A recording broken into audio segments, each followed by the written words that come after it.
Assalamualaikum warahmatullahi wabarakatuh. Selamat malam dan selamat datang kembali di channel Bang Tris. Channel yang akan membawakan cerita-cerita horor, pengalaman mistis nyata dan juga cerita-cerita menarik lainnya. Dan untuk malam hari ini Bang Tris akan membawakan kisah masih dari karyanya Kak Dioseta yang berjudul Imah Leweng. Dan malam hari ini masuk ke part yang terakhir berjudul Penebusan. Dan sebelum kita lanjut ke ceritanya, tekan dulu tombol like di video ini dan jangan lupa tekan tombol lonceng notifikasi dan juga klik tombol subscribe di channel ini agar tidak ketinggalan cerita-cerita seru yang lainnya. Dan seperti apa kelanjutan untuk kisah kali ini? Langsung aja kita masuk ke ceritanya. Danan, bangun Danan, ucap Cahyo sembari menggoyangkan tubuhku. Aku membuka mata perlahan. Rasa sakit menjalar di seluruh tubuhku.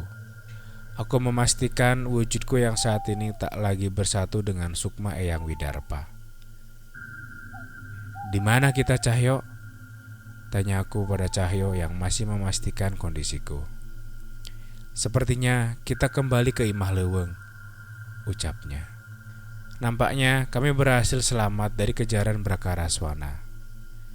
Jasad Mirah? Tanyaku lagi pada Cahyo. Itu, sembari menunjuk ke suatu sudut ruangan. Aku menengok dan menemukan tumpukan tulang belulang yang kutebak itu adalah jasad Mirah. Dan di sebelahnya terlihat sesosok jasad yang masih utuh. Terlihat dari tubuh itu penuh luka siksaan yang terlihat mengenaskan. Aku mengenali juga jasad itu. Itu adalah jasad Mbah Wira. Cahyo, kenapa kita harus membawa jasad Mbah Wira juga? Tanyaku pada Cahyo. Mbah Wira sangat berdosa. Hampir dipastikan dosanya tak akan terampuni oleh manusia manapun di dunia ini, sahut Cahyo. Tapi setidaknya, walaupun neraka sudah dijanjikan kepadanya, dia tidak lagi milik makhluk-makhluk jahanam itu. Dan soal pengampunan, hanya Tuhanlah yang berhak menilainya. Lanjut Cahyo. Aku paham perasaan Cahyo.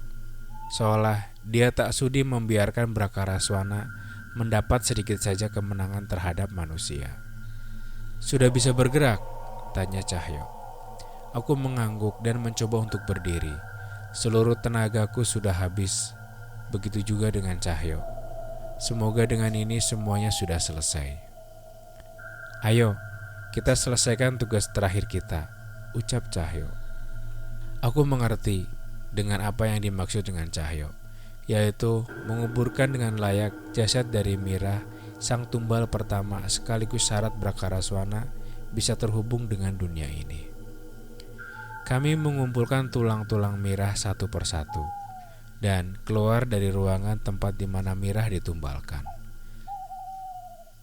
Tempat ini seharusnya tidak pernah ada, ucapku sambil memperhatikan setiap sisi rumah tua yang terlihat mengerikan ini. Mungkin merobohkan rumah ini bisa jadi pilihan yang bijak. Biar warga sini saja yang melakukan, jawab Cahyo. Kami berjalan keluar.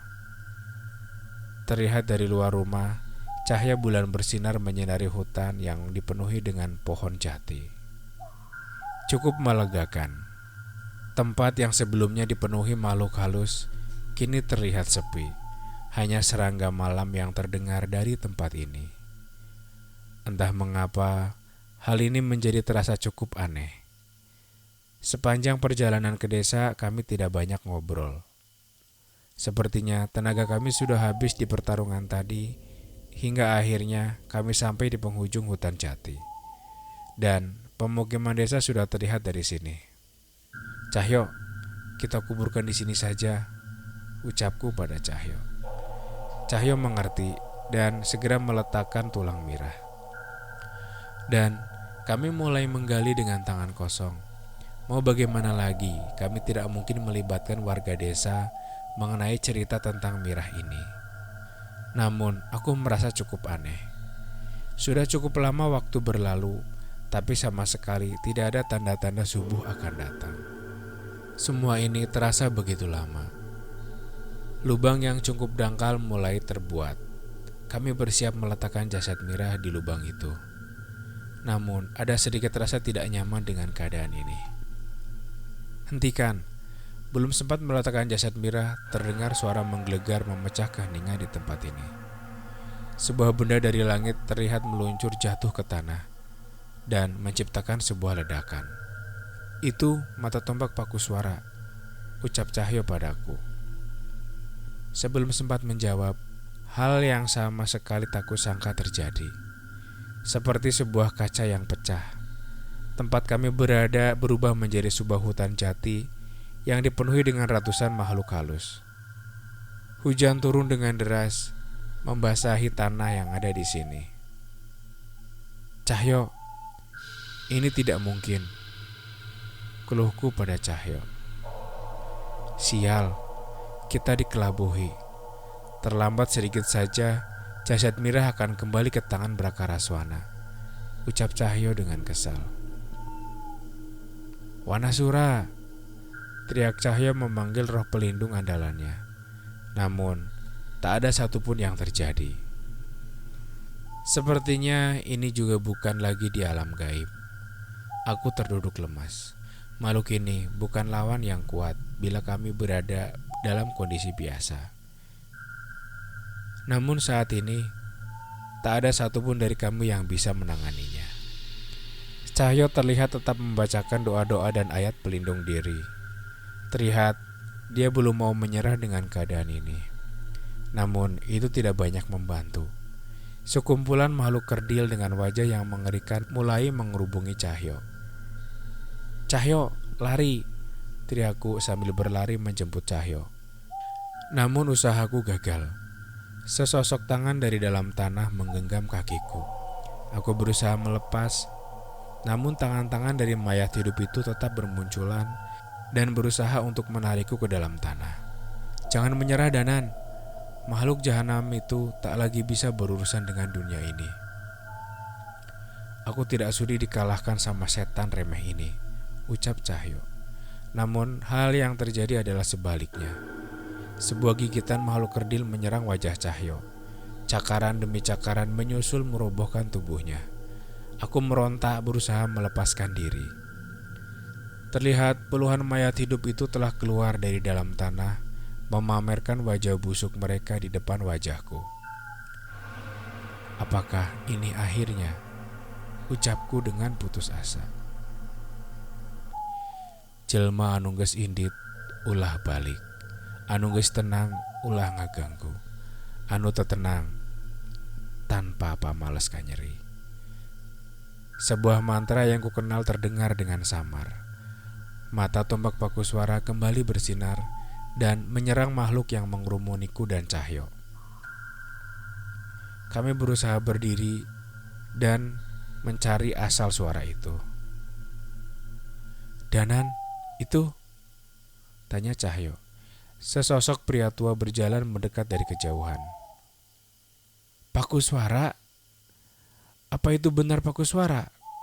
Tanyaku sambil sedikit lega dan penasaran dengan kondisi beliau. Jadi, pusaka pengganti raga itu benar-benar ada?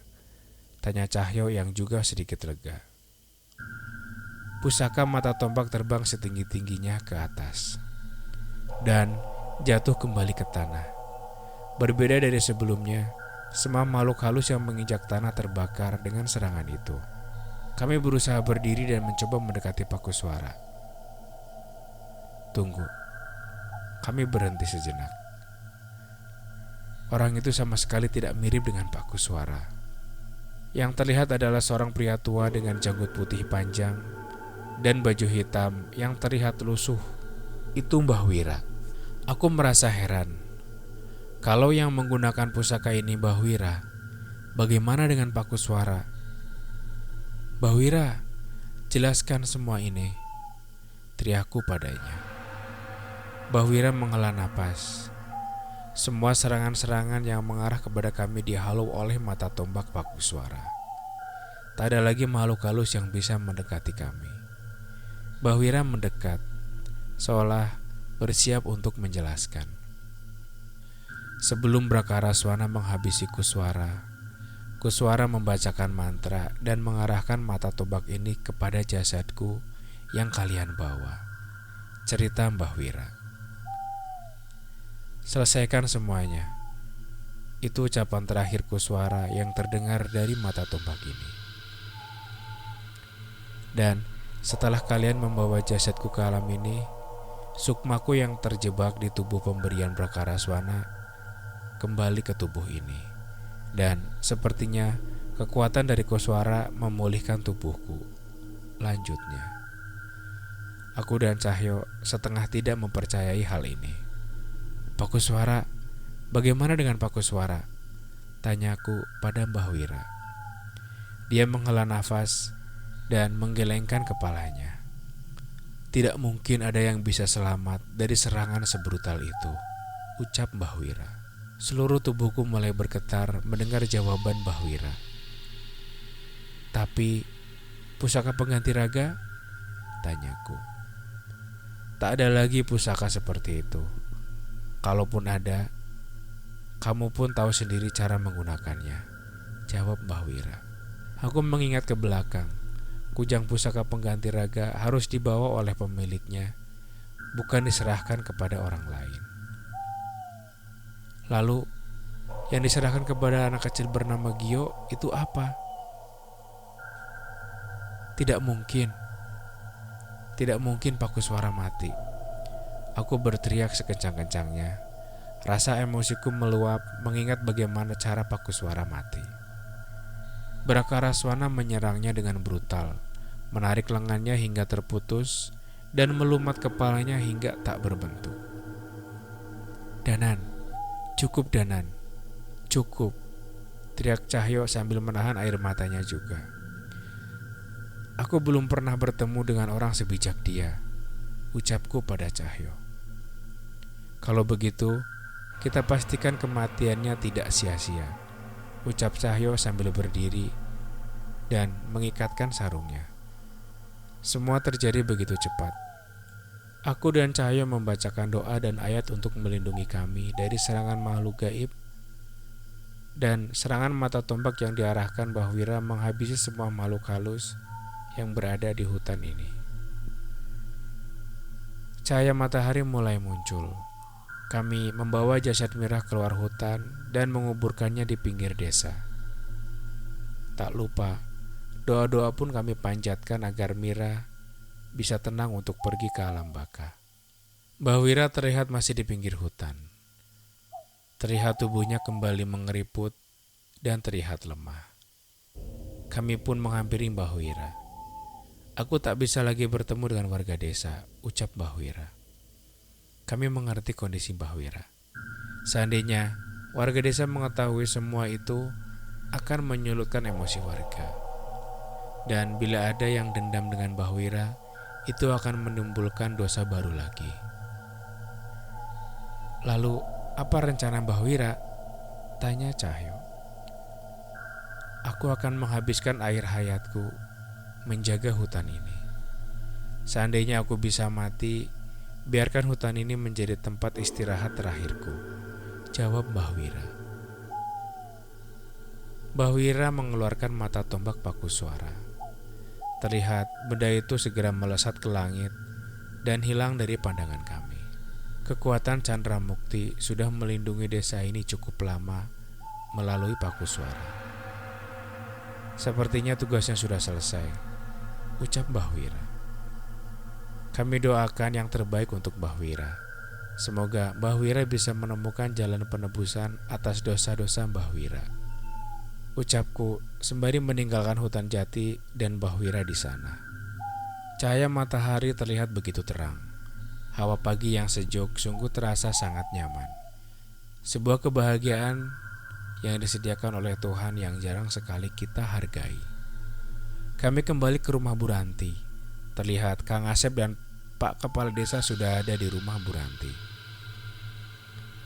Mas Danan, Mbah Wira, tubuh Mbah Wira teh kabeulem, terbakar. teriaknya padaku dengan panik. Sepertinya mereka berkumpul karena cerita Kang Asep ini. Kang Asep, Bu Ranti, dan Pak Kades, mohon sabar sebentar ya. Kami akan ceritakan semuanya, jawabku. Aku dan Cahyo membersihkan tubuh dan mengganti baju. Segelas teh hangat yang disediakan Bu Ranti begitu nikmat. Seolah ini adalah minuman terenak di dunia ini.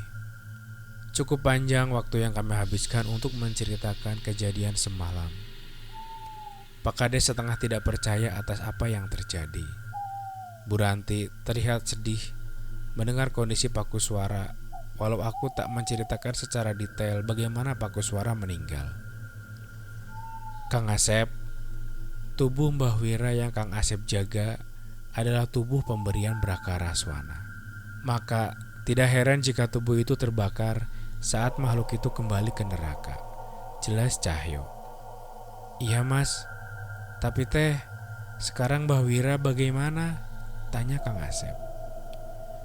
Dia memilih untuk menghabiskan akhir hayatnya di hutan jati dan mencari cara untuk menebus dosa-dosanya, jawabku. Pak Kepala Desa berusaha mengerti atas semua kejadian ini.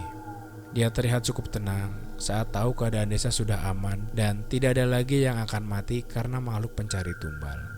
Mas Danan, Mas Cahyo, terima kasih atas bantuan kalian.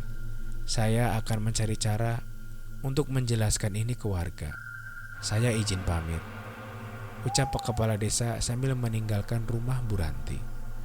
Sudah seminggu semenjak kejadian Imah Leuweung, tidak ada kejadian gaib lagi, dan desa mulai beraktivitas seperti biasa.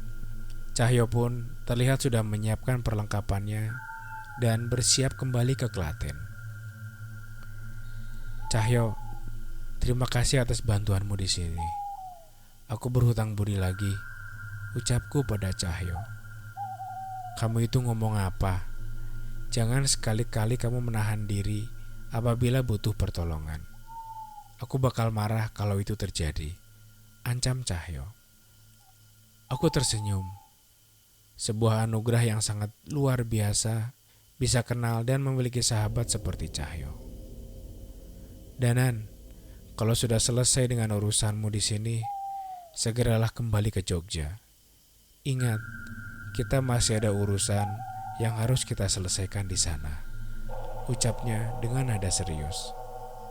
Aku mengerti dengan yang Cahyo maksudkan. Aku pun mengangguk, memberikan jawaban setuju atas kata-katanya. Desa Sukmaraya, sebuah desa kecil di kaki Gunung Gede dengan pemandangan alam yang sangat memukau. Terlihat sebuah pohon beringin raksasa berdiri kokoh di tengah-tengah desa itu. Langit sudah memerah dan hari sudah mulai malam. Namun, tidak biasanya terlihat seorang anak kecil berjalan mendekati pohon beringin raksasa itu. Anak kecil itu mendekat, namun ia ragu-ragu. Beberapa kali ia mencoba berbalik untuk membatalkan niatnya. Kamu giok kan? Terdengar suara dari atas pohon beringin. Jelas itu bukan suara manusia. Anak kecil itu terjatuh. Dia tetap tidak akan biasa dengan apa yang dilihatnya. Sesosok anak perempuan yang bergelantungan di antara akar beringin dengan kepala yang terpisah dari badannya. Ini bocah itu memberanikan diri. Ia menyerahkan sebuah benda berbentuk kalung. Dari mana kamu dapat benda ini? Tanya makhluk itu pada bocah itu. Dari Pak Kuswara, jawabnya dengan terbata. Makhluk itu mendekat, mengambil benda itu.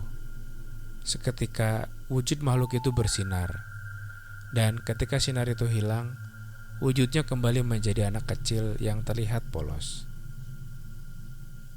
Apa yang terjadi dengan Bagas? Maksudku Kuswara, tanya Mirah pada bocah itu. Pak Kuswara sudah pergi duluan. Kamu sudah bisa menyusul, ucap anak itu dengan polos. Makhluk itu berjalan dan mencoba keluar dari bayangan pohon beringin dengan sedikit ragu. Ini kalung milikku. Kuswara pernah cerita, ibuku memberikan ini padanya saat aku menghilang. Cerita makhluk itu. Terlihat perbincangan polos antara kedua anak kecil itu. Tidak terlihat aneh. Yang sedikit berbeda, mereka tidak berada di alam yang sama. Aku tidak menyangka Kuswara menghabiskan hidupnya untuk menyelamatkanku, ucap makhluk itu yang terlihat murung. Sekarang semua sudah selesai. Semoga kalian bisa main bareng lagi ya di sana, ucap Gio. Makhluk itu meneruskan langkahnya keluar dari bayangan pohon beringin. Benar saja, tak ada makhluk apapun yang berusaha menyerangnya. Sebaliknya, cahaya hangat menyelimuti tubuh makhluk kecil itu dan menuntunnya ke sebuah tempat. Terlihat seorang anak laki-laki menjemputnya dari dalam cahaya itu. Sambil menitikkan air mata, perempuan kecil itu pun tersenyum dan berlari menyambut tangan yang menjemputnya. Tamat. Oke, itulah tadi part terakhir dari kisah Imah Leuweung. Bagaimana menurut kalian? Jangan lupa tulis komen di bawah. Dan sebelum kita berpisah, buat kalian yang baru bergabung, tekan tombol like di video ini dan klik tombol subscribe bagi yang belum subscribe, agar tidak ketinggalan cerita-cerita seru selanjutnya. Dan akhirnya Bang Tris pamit. Wassalamualaikum warahmatullahi wabarakatuh.